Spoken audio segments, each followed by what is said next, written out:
RSS స్థాపనకు 100 సంవత్సరాలు పూర్తవుతున్న సందర్భంగా దేశవ్యాప్తంగా నిర్వహిస్తున్న శతాబ్ది వేడుకల్లో భాగంగా ఈరోజు కుత్బుల్లాపూర్ నియోజకవర్గం దుండిగల్ సర్కిల్ బౌరంపేటలో హిందూ సమ్మేళనం ఘనంగా నిర్వహించారు. ఈ కార్యక్రమానికి గ్రామ పెద్దలు, ప్రజలు, యువత, మహిళలు పెద్ద ఎత్తున హాజరై విజయవంతం చేశారు. ఈ సమ్మేళనానికి ముఖ్య అతిథులుగా ఉదయ్ మహారాజ్ స్వామీజీ, యోగా సాధారణ ఫౌండేషన్ వ్యవస్థాపకులు, హిందూ ధర్మ ప్రచారకులు బోధన్ హాజరై ధార్మిక విలువలు, సంస్కృతి పరిరక్షణపై సందేశం ఇచ్చారు.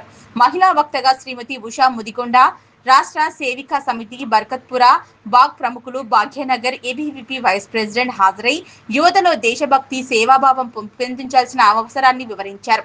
ముఖ్య వక్తగా శ్రీ గాజుల శివశంకర్, ఆర్ఎస్ఎస్ ప్రచారకులు, తెలంగాణ ప్రాంతీయ ప్రముఖులు పాల్గొని హిందూ సమాజ ఐక్యతపై విశ్లేషణాత్మక ప్రసంగం చేశారు. కార్యక్రమం సందర్భంగా భజనలు, దేశభక్తి గీతాలు, సాంస్కృతిక కార్యక్రమాలు నిర్వహించారు.